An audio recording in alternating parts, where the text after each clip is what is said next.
Show me the crypto. Show me the crypto. Show me the crypto.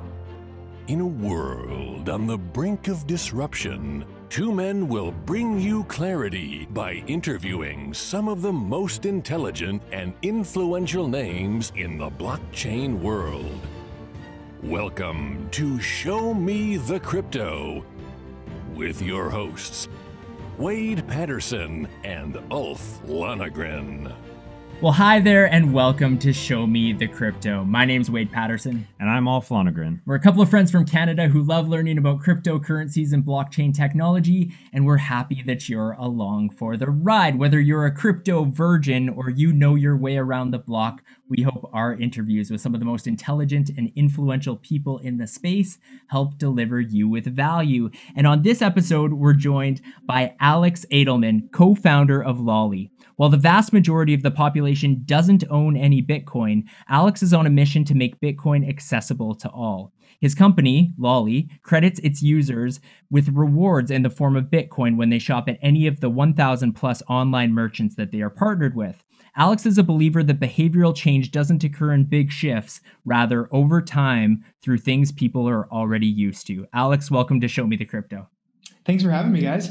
Yeah, excited to have you on. And before we jump into Lolli, because I want to spend most of the time talking about that, let's back up to the previous company that you co-founded called Cosmic. What was Cosmic all about? Yeah, so Cosmic's mission was actually very similar to Lolli's mission, which is to democratize commerce. So give everybody access to the same financial tools everywhere in the world. And one of the things that we built and we got really good at was we built this e-commerce gateway. Ultimately, for as far as like consumers are concerned, it was later called like the buy button. So building this technology that let merchants sell their products in any channel, whether that was like a video, an ad, an image, a social network, wherever it was, the idea is you could sell anywhere and individuals could buy anywhere. So we built that technology. We worked with just about every merchant in North America over the life of the company. We ended up getting acquired by our biggest customer, which was Pop Sugar, to come and empower 1.2 billion in retail revenue running through the ShopStyle platform. We grew about 10x post-acquisition, and then we got acquired by Rakuten, the biggest cashback company in the US. And that's where we really learned the cashback model that influenced Lolli and what it is today. Wow, congrats on that, first and foremost. Yeah, that's a lot of hard work. Yeah, no kidding. At what point on the timeline did you become aware of crypto and blockchain technology? Yeah, great question. So I was, it was about 2013, 2014, and I had learned about Bitcoin and I had been very set on this mission of like the democratization of commerce. And as soon as I heard it being like I was like a kid of the internet, and I had been, kicked off half of the payment gateways out there, being like a 16-year-old, 17-year-old kid and like trying to set up bank accounts and moving money all over the world. And having like so many frustrations as being like just building on the internet. As soon as I heard about Bitcoin, I was like, this makes total sense. You can move money anywhere in the world, and you can just send it freely. And anybody with an internet connection can own it, earn it, share it, buy it, anything. So I feel like it very much resonated with me and everything that we were building at Cosmic. And so my whole team got into it. We were sharing articles. We were like, getting into mainly like the education side of it. And so we actually like went to all of our merchants back in like 2014, and we worked with like 98 different payment processors. So we were like, why not, add one more, being Bitcoin? And we realized like how long it was going to take, I think, for mass adoption, because none of the merchants wanted it. And the reason was merchants didn't want to accept Bitcoin because then they had to hold Bitcoin on their balance sheet. And clearly that would have been, good in hindsight. But at the time, it would have been a nightmare for treasury management and remittances and all of that. And there were no remittance networks set up at the time. The other side of things is that there weren't enough consumers to really drive demand, and consumers didn't want to spend it. And so that all like very much shaped this later idea that we know that consumers don't want to spend it. We know that merchants don't want to accept it right now. And so what is the way to get it to as many people as possible? How are the next 100 million people going to adopt this incredible technology? And that's how we came up with using rewards as a way to incentivize merchants to drive sales to their site, and then consumers because they're wanting to earn an asset that is going up in value over time. It's such a clever idea. And for those who don't know how Lolli works, like how does it work specifically? Yeah, so it's a very simple cashback platform, except instead of earning cash, you are set up with a Bitcoin wallet, and the wallet goes into your custodial Bitcoin wallet, your Lolli wallet. So you shop as you normally would at over 1,000 merchant partners. When you shop, those merchants pay us, and then we pay you, sending Bitcoin to your Lolli wallet. So you just stack sats, earn that Bitcoin, and then you can do whatever you want with it. You can move it back into a bank account. You can move it to any Bitcoin address in the world. And we just keep it really, really simple. And we just keep onboarding new partners just about every week. And we're just trying to make the easiest, most accessible way for people to get into Bitcoin. One of the things I found interesting and seen some of your other interviews is that a lot of those interviews open with what is Lolli, and often you can give a one sentence response to that of Lolli rewards users by giving them Bitcoin for shopping online. And I'm wondering, I saw that over a couple times, and was that one of your trajectories in the sense of this whole Bitcoin thing? It's known as being a bit confusing, like no one really understands it, but you can't argue with your business model and the quick way that you explain that. Was that on purpose, the way you responded to those types of questions? Yeah, exactly. It's very intentional. I mean, I think when I had gotten into Bitcoin in like 2013, 2014, and I started like sharing it with friends and sending it to people, I realized like how long I think it was going to take for most people to adopt it. It's confusing. Like if you think about it, most people don't understand what money is, like truly what money is. They just know that like $1 is $1 and you pay for, M&Ms at the store with it. And then they don't actually know like what's behind that dollar, what goes on when you like swipe a credit card. They don't understand like the flow of funds and how, money is created and what the value of money is. So I think, my life experiences, I studied economics. As I said, I did a lot with payments at a very young age. Just building on the internet. You kind of have to, if you're working with people from all over the world, you have to move money everywhere.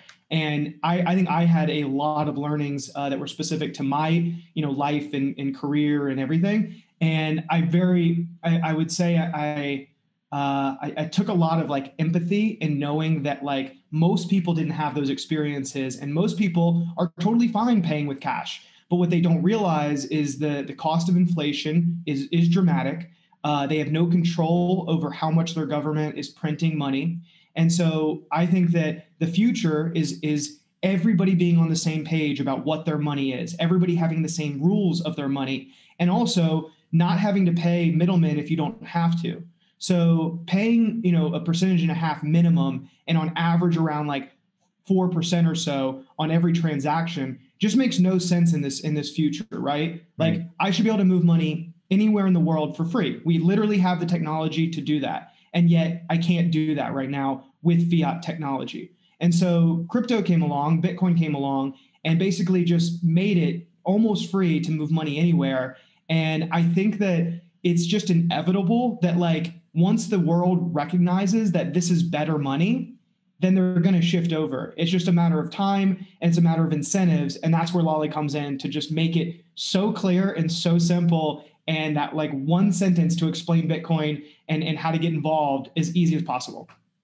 No doubt. I was showing my girlfriend Lolli and saying, because she doesn't currently own any Bitcoin, and I'm like, look, here's something you love, Sephora. Use Lolli, and all of a sudden, all that crazy amount of money you spend on all those makeup products could turn into Bitcoin for you. So I look at that and I'm like, there's a perfect example of like what a way to introduce it to people who otherwise wouldn't get started, because it's all just a little too convoluted and complex. So that's a great use case. I love that. I always say like couples that stack together stay together, because what happens a lot is in most relationships, the woman does most of the purchasing. I think the official stat is like 86% of all purchasing within the household are done by the woman, and so what we find is a lot of like men are Bitcoiners, and I think the official stat is 96% of people in crypto are men, and that's before us. What we've seen is that 30% of our users are female, And so I think we're starting to see a lot of that where, the men that have gotten into crypto are introducing it to their wives, their girlfriends, their sisters, their moms. And we're starting to see this shift to make this democratization of commerce, the democratization of Bitcoin, and making it more accessible through shopping. So Sephora is a great example. Michelle Phan, who's like one of the biggest YouTubers out there. She does beauty, a lot of like beauty tutorials. She's been incredible in like spreading the adoption of Lolli and spreading the adoption of Bitcoin. But she's a great example. Like she talks about Sephora all the time. She talks about Ulta all the time. And all of her subscribers can go shop at the places that they're normally used to shopping and earn Bitcoin for doing it. And we've had a lot of like really fun tweets over the years where people have said like, my 5% I got back at Sephora is now like 50% back because Bitcoin has like 10x since we launched. That's awesome. That's awesome. In the company's early days, you mentioned it was difficult, or it wasn't as desirable for merchants to want to take on, Bitcoin rewards because of all the complications that came with that. Skipping ahead to today and more recent times, how has that played out? Is that more easy to convince them of currently? Yeah, it's way easier so with our last company, Cosmic, it was very difficult to convince them to get into crypto. There was no real incentive for them to get into it. There was an incentive for them to use our company because we would drive sales, but there really wasn't an incentive for Bitcoin. With Lolli, our new company, there's very much an incentive, right? Like, we have hundreds of thousands of users and we get to go to these merchants and I get to say, hey, Best Buy, hey, Macy's, hey, GameStop. Like we have all these incredible users. They want Bitcoin more than they want points or cash back or any other, incentive. And they want to shop at your site or they want to shop at your competitor sites. And so if you give us 5%, back that we can go pass back to our users, then they're going to shop at your site as opposed to your competitor site. And in a world where everybody's competing against Amazon, everybody is trying to incentivize our users to shop and attract more and more shoppers. So it's been, honestly, it's really, pretty easy to convince them to come on board. And then also, our team, we've been building together, many of us, for about 9 years now with our last company and now this company. And without trying to brag, we have made these merchants an absurd amount of money over the last 9 years with both companies. And so I think there's a lot of like trust involved of saying, okay, you've made us a lot of money in the past. So when I called them up and it was like, hey guys, I want to make you guys a lot more money. Just trust me on this one. Bitcoin is the future. Crypto is the future. Like, trust me. That's how we were able to get 500 merchants on board. And then the next wave of merchants after we launched, I got to say like, look, our users are amazing. They like want Bitcoin. Here's all the data around like, the trends of Bitcoin, the trends of shopping versus, sites like Rakuten and Honey and those. And I was like, we have incredible users, like, attract them by giving us more and also like join us if you hadn't joined us already. So we actually very recently passed 1,000 merchants on the platform, and you pretty much name what you're looking for at this point, and we can probably find somewhere to earn Bitcoin on it. The companies that haven't signed on, what has been their push? Like, is it just like the association with Bitcoin? They still are, and I feel like we're past those days. Like that was very much the 2013, 2014, the negative connotation with it. But do you get any pushback from companies? And if so, what is that pushback? Yeah, there's two pieces of pushback. Very, very few are pushing back on Bitcoin anymore. I think, before, like we've convinced so many merchants because it's very simple. It's like, and if I'm being perfectly honest, a lot of them don't care about Bitcoin, and that's fine. Like they are Bitcoin friendly companies because they work with us, but they don't actually care about Bitcoin. They care about making money. And they also care that if their competitors are on board and our competitors are attracting all of our users, then they want to get on board because they don't want to lose out on revenue. So the economic incentives, the financial incentives are all perfectly aligned where eventually every merchant will want to be on the platform because they can't afford not to. Because we're sending so many sales to their competitors that eventually, if I keep updating them and saying, hey, look, like your aggregated, these are, your 5 biggest competitors we've sent, $10 million in sales to, like why would you ever leave that out? So, like Amazon's one of the biggest holdouts. And, every month I send them revenue that they are missing. So I say, you could be making $10 million, but you're sending it to your competitors, or we're sending it to your competitors until you join. So you play that out 5 years. Eventually, they're going to join, because right now, we're a small fish in the grand scheme of things. They actually, they don't care about 10, 20, $30 million. But when that gets up to $1 billion, when that gets up to like $10 billion, I think we're going to catch their eye, and they're going to have to join us, or they're going to get left behind, because we can start sending it to all of their competitors. And really, I mean, truthfully, that's fine. Like if we can democratize access and give everyone, all the merchants, like a competitive advantage because they're going to join this Bitcoin revolution early, then that's great for them. And if Amazon wants to hold out, that's awesome for everybody else. It's an opportunity for everybody else to play a part of the future and leapfrog Amazon. Yeah, 100%. Does the volatility ever come into play? I mean, you're getting fiat money and then rewarding your users in Bitcoin. Are you constantly churning that fiat into Bitcoin to kind of keep those reserves up? How does that process work? Yeah. So, very astute observation. So we don't take on any risk on our own end, but we're buying a lot of Bitcoin on our end to facilitate that swap essentially. And I'm trying to think of how to say it without giving away too much information about how we do it, what we do, but secret sauce. I mean, basically, we give our users the ability to earn very simply. We're converting that fiat into Bitcoin, and then we securely hold that Bitcoin for our users until they want to transfer it out. So we look at the volatility as like a feature of Lolli.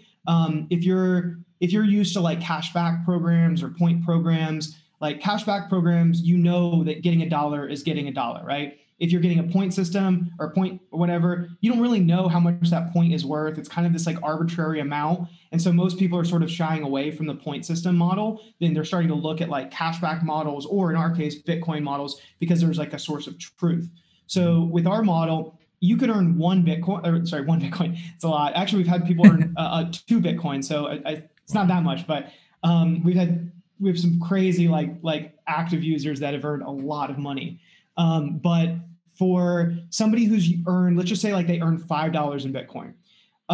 If you earn $5 in Bitcoin in a cashback site, you're just holding $5 in cash, right? And you kind of probably forget about it. If you're owning $5 in Bitcoin, let's just say you did it back in last March, you would have 10x that amount right now today, because Bitcoin's around 40K. So your $5 would be, what is that? $50 in Bitcoin. And so now the volatility is functioning as a feature, and you're like, oh my God, like this currency, you don't even have to know anything about it, right? All you did was shop. All you did was earn $5 at wherever you were shopping, and now that's now that's $50. So the more and more Bitcoin goes up, the more and more attention the Lolli wallet is going to have, and then the more and more you're going to want to earn. And I kind of look at it as like cash goes into the system, Bitcoin goes out, and the volatility we use very much as like a feature of Lolli for our users. Lolli users can get fiat or Bitcoin. What's the percentage breakdown of users who choose Bitcoin versus fiat? 99%. Wow. Yeah, it makes sense.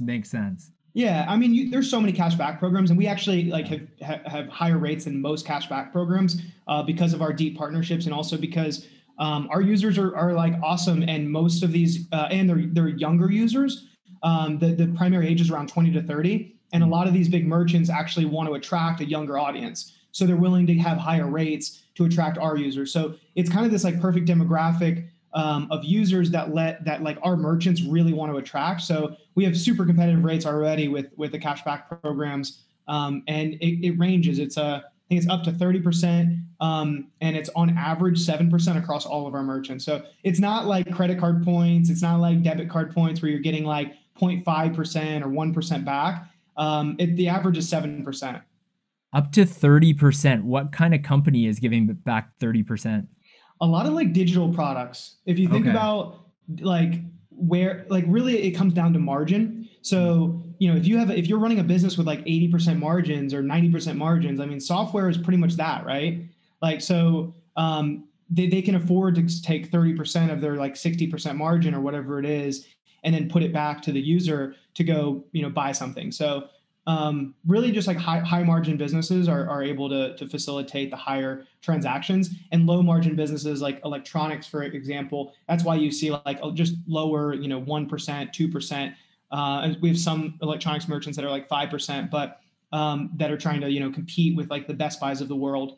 But yeah, it really comes down to just margin. Ulf, did you realize that our audience has either been watching or listening to this episode for more than 20 minutes? 20 minutes? No way. They should probably subscribe. Yeah, they should subscribe and like and comment and turn on that notification bell. All right, back to the episode. For those users, I mean, you said it's only 1% of your users who decide to take cash back. I mean, that's such a small percentage. Is there a future for Lolli where you just don't bother with that and it's only Bitcoin? Yeah, we do actually. Yeah, it very much. We had to make a decision of like, is it a waste of our time?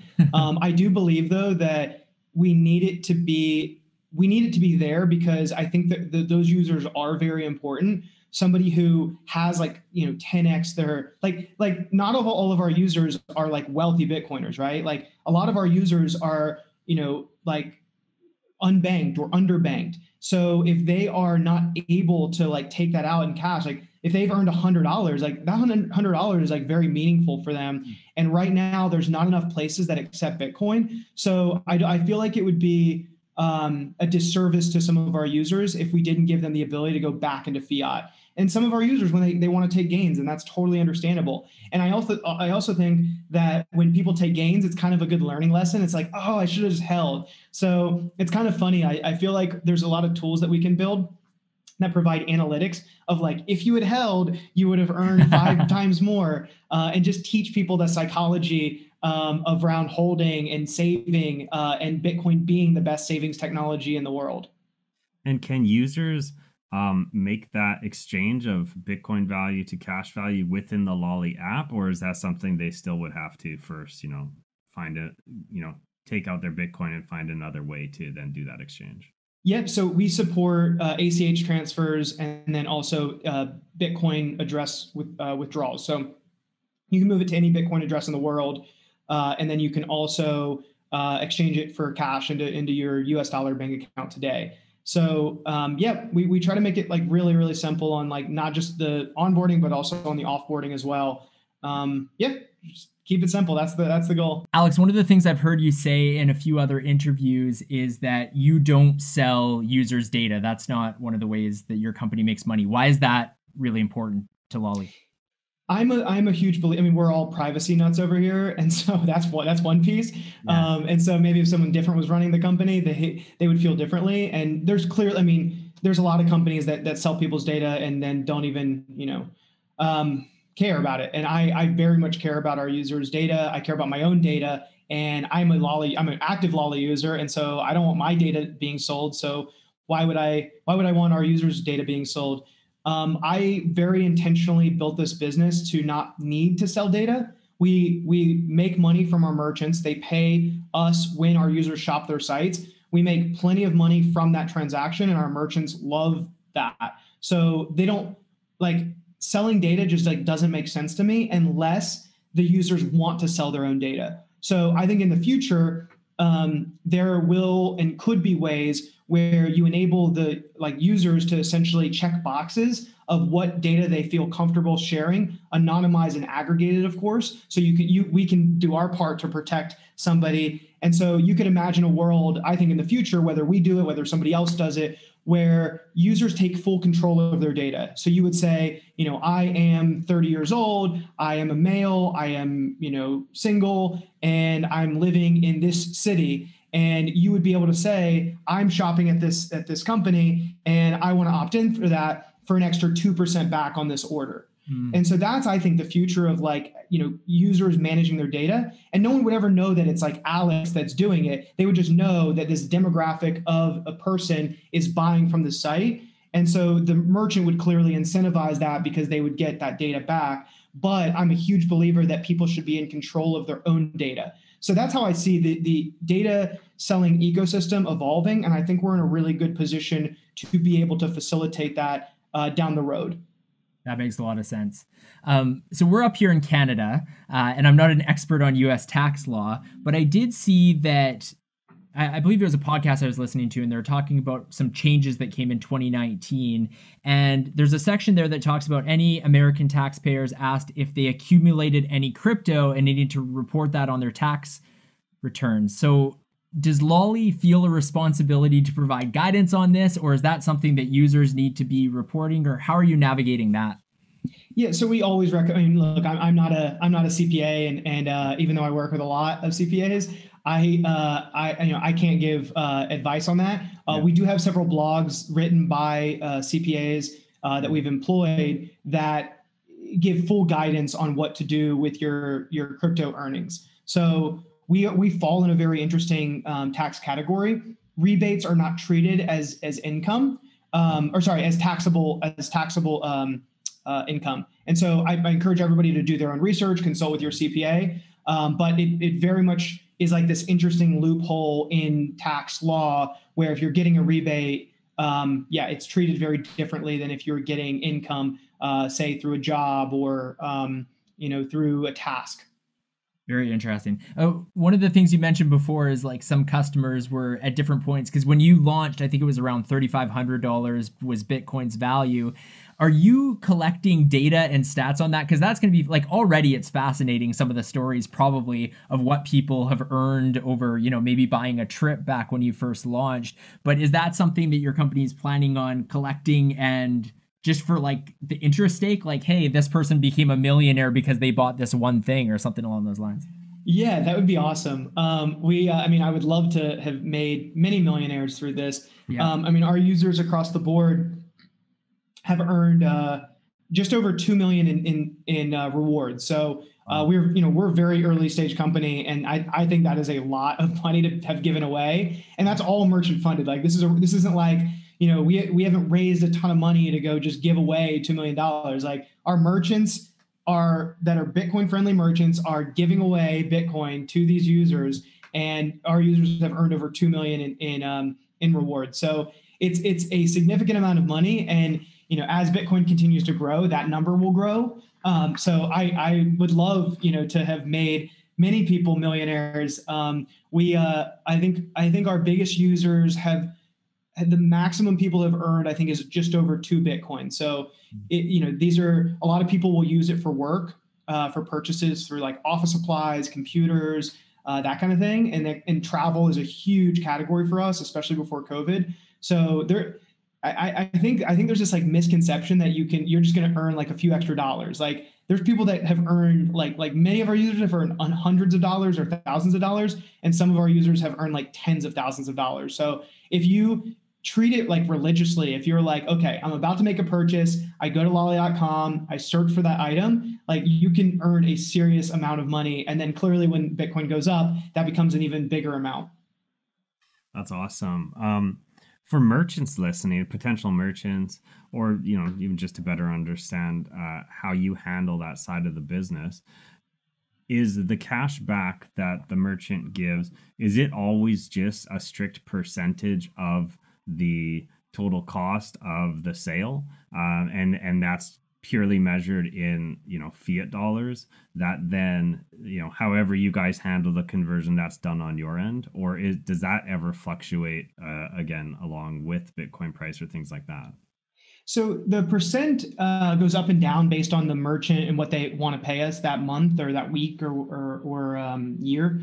And so the percent is just based off of like whatever the fiat price is, because you're paying with fiat, you're paying with the dollar. So if I buy something for $100 and I'm getting, let's just say like 10% back, we convert that 10% into Bitcoin. But we would be converting the $10 into Bitcoin at that point.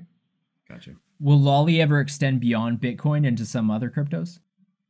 I haven't really seen enough demand for it. I think Ethereum is interesting.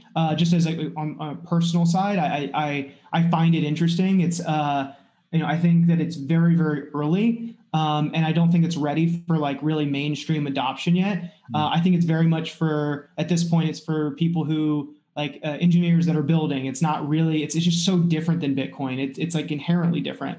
And if you try to position them in the same way, I think it gets very, very confusing. And one thing that I do all the time is I'm always surveying our users. I'm surveying just general people, and I'm just trying to find out, like, what do people think about Bitcoin? What do people think about Ethereum? And it's amazing how, like, we're all in this world of, like, we hear about it every day, but the average person has never heard of Ethereum. So if you think about it from my perspective, I'm running ads, right? Like I'm promoting Lolli, and if we're promoting something that has like some random asset that no one's ever heard of, no one's going to click that ad, no one's going to use the product. Sure. So a lot of it comes down to just demand. And right now, people want Bitcoin, and Ethereum is like, we'll see. I think it's like Bitcoin's already proved its value to society, and Ethereum hasn't quite done that yet. So I am personally a Bitcoin maximalist, and I am very long Bitcoin. I believe it's already proven its value to society. I believe it will continue to prove even more value to society as a store of value. I think Ethereum is interesting in its future applications and the promise of it. But I think we're going to have to wait for certain things. So that said, Ethereum powers some very interesting technology that I'm very bullish on, which is stablecoins. And I do believe that stablecoins will be one of the biggest forcing functions of Bitcoin, and will ultimately lead us into hyper-Bitcoinization. And the reason is because if you think about it, I'm used to paying, just with traditional payment processors. If I'm a merchant, I'm paying like 3%, 4%, maybe even 10 or 15% on chargebacks. So if I were to accept crypto, namely a stable coin, I can hypothetically accept, a currency that's pegged to my national dollar for 0.01%. So why would I accept stable coins at 4%? Or sorry, why would I accept fiat currency at 4% as opposed to accepting another currency that has the exact same value for basically for free? Yeah. So I think that, like, once people are like in a perfect world, we would pay with stable coins, and then we would get Bitcoin back on all of our purchases. And stable coins would be like our checking account, and Bitcoin would be your savings account. And there would be like live atomic swaps in between the two. So that's the future that we're building. We're doing a lot of research around stablecoin development, and we're talking with our merchants about their likelihood that they would accept that, because I do think that eventually, if our users can save even more money by paying with stablecoins, and then we can incentivize them to pay with stablecoins, and they can continue to earn Bitcoin back, everybody's going to be very, very happy in that scenario. How do you think this bull run is going to affect your user numbers? I mean, we're on an epic tear right now. If you look at the last 3 or 4 months, I mean, maybe not the last week or two, we've had a bit of a pullback here on Bitcoin price, but clearly this is a bull run. And how far in it we are is anyone's speculation, but we may just be at the beginning stages. How do you think that affects Lolli and your uptake for the near future? Yeah, so price is a great feature, right? Like volatility that we talked about earlier is just an incredible feature to bring people in. I think that the principles of Bitcoin are way more important than price, but I'm very self-aware that, like, most people got into Bitcoin because of the price, if we're being perfectly honest.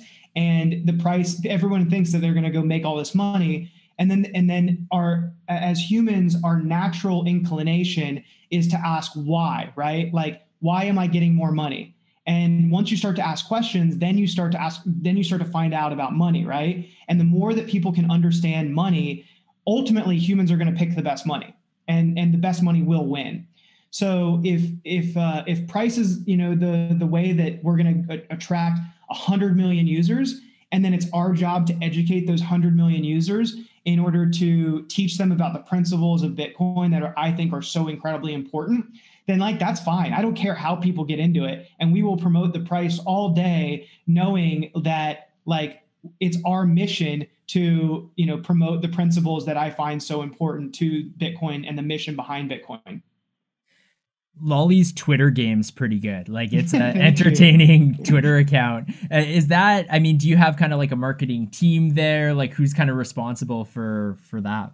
Top secret. We have a top secret team behind it. Nice. Task force of mimetic engineers that are crafting the memes that are going to meme Bitcoin into mass adoption. So yeah, follow us on Twitter at @TryLolli. We have fun. When are you coming to Canada? I'd love to come to Canada.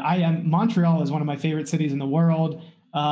Toronto, Vancouver has been on my to-do list. I want to. I think after COVID, I would love, like, one of my dreams is the Trans-Canadian Railroad. I want to go from like all the way. I'm blanking on where you fly into, but you can get like a 14-day pass and go from like one side of Canada to the other, and it just. I don't know. I feel like I tell that to most Canadians and they're like, I have never done that and I would never do that. But I've seen, I mean, you guys have these like trains with like the glass cabins and you just see the most beautiful scenery in the world, going through like Banff and these beautiful mountains. And then I think the food scenes in the food scene in Montreal is one of the best food scenes in the entire world, in my opinion. You have like the merging of like French influence, and then everybody's so nice. Canadians are just like the nicest people in the world. And so you have like the quality of food, the freshness of like French cooking and cuisine, coupled with the fact that like people are just so like nice and friendly. So, I that's one of my dreams. I would love to do like a road show where we're just like going to different like Bitcoin meetups in different cities in Canada. When we finally launch in Canada, that's the dream.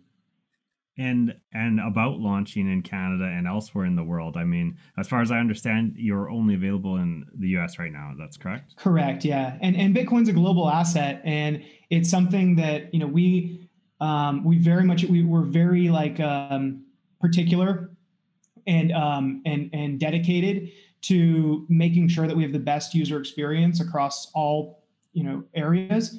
And we've held back on going international. And if you look at the history of most companies, they don't go international from day one, right? Yeah. They start off very, very focused. But one of the things that we've been working on over the last 6 months in particular is this international expansion and preparing for that. So Canada is the most similar market to the US and will be the next place that we launch, and will probably be like a test country for the rest of the world. So Canadians, like, sign up, get ready to stack those sats and help us like prove out our use case to take Bitcoin and Lolli to the rest of the world. Is there like a rough, I know you can't give a specific timeline, but like a rough idea of like, is that 2021? Is that 2022? Definitely 2021. I think you can call us out if we don't, but yeah, I think we will have failed big time if we do not expand to Canada in 2021. Oh, 100%. We're posting this video and tagging Lolli in it. And we'll expect a sassy response. Yeah. Go yell at my engineers and tell them to type faster. We're really excited. I love Canada. I think it would be incredible to, I mean, we want to be everywhere, if I'm being honest, but I think Canada is a great market for this. There's so many crypto people that are into crypto in Canada, and there's so many great projects up there that of people who have been very, very early and contributed to Bitcoin Core, contributed to Bitcoin with like applications like ours, and with the exchanges, everything. So we would love to come up there and bring Bitcoin to more people. So look forward to it. Yeah, exactly. Is this global work, like on that side of things, kind of working in tandem with also bringing a mobile app? Because that's my understanding, is it's an extension right now, and then eventually it will be an app. Or where's development there? Yeah, so we just launched our mobile app, and it's the preliminary app right now. We're calling it our pre-app. And so right now you can earn by like when you press a loot box, and we give you a random amount of Bitcoin every day. And eventually it's going to look very similar to the web experience where you can actually earn when you shop. So right now we're just getting some awesome users in, they're earning lots of Bitcoin. And then over time, you're going to be able to just like, take an Uber ride and earn Bitcoin, like, buy something from Postmates, or, get your groceries or whatever you're looking for right from your phone. Love it. Love it.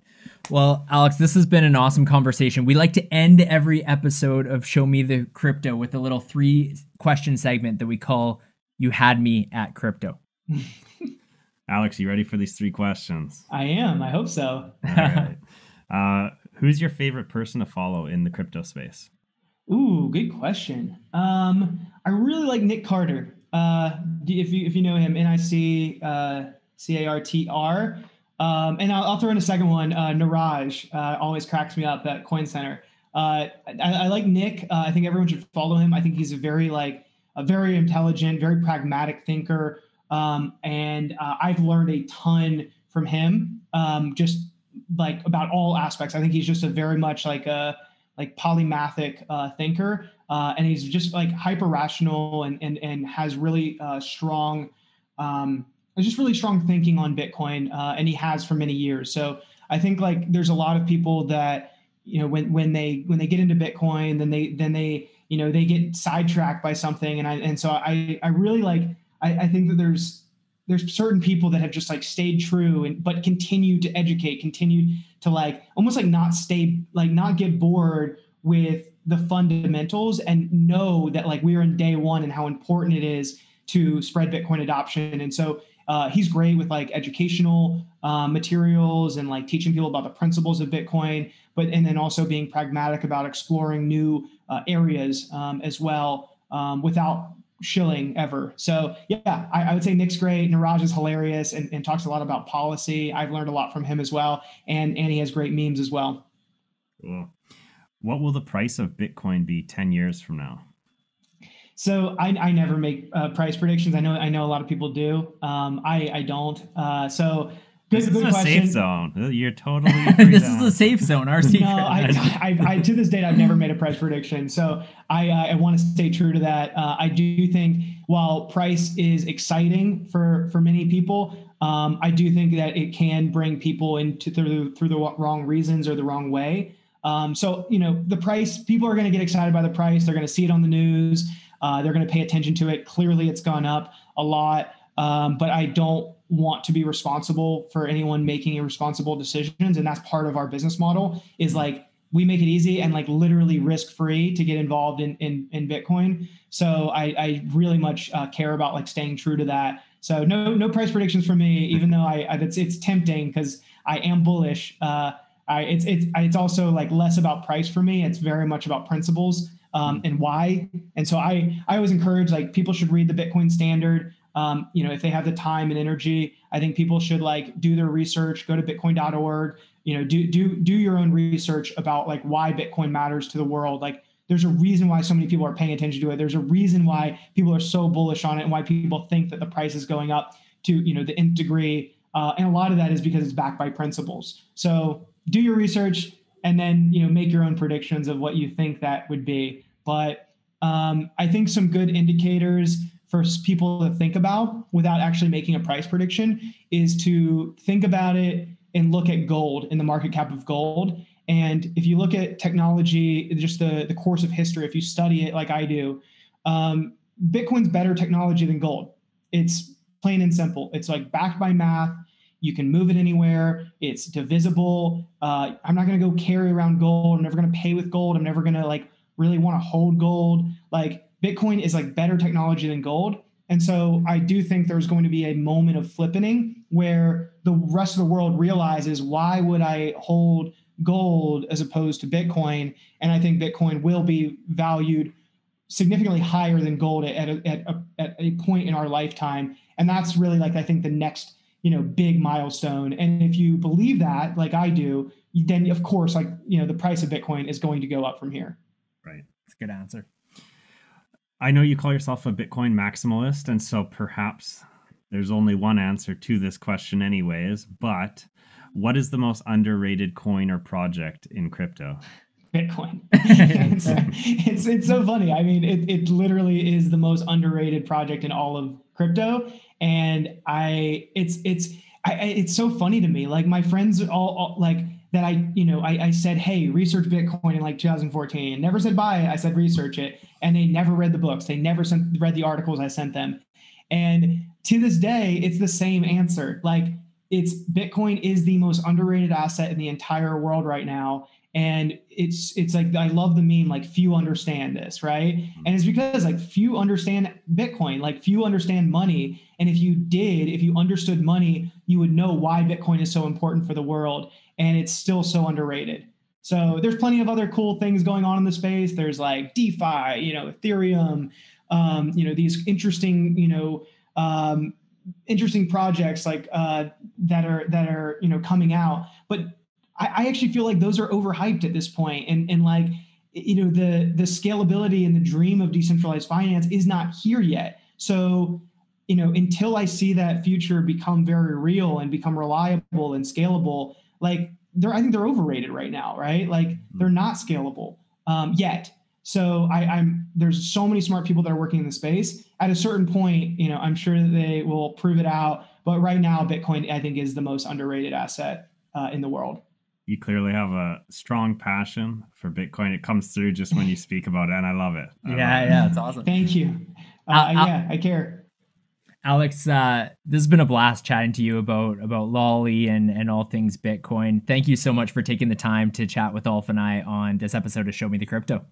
Thank you all for having me. Great questions. And yeah, thank you for doing everything you all do for Bitcoin education and just teaching, you know, the messages, the principles of everything that we're like, you know, building and fighting for. So thank you guys so much.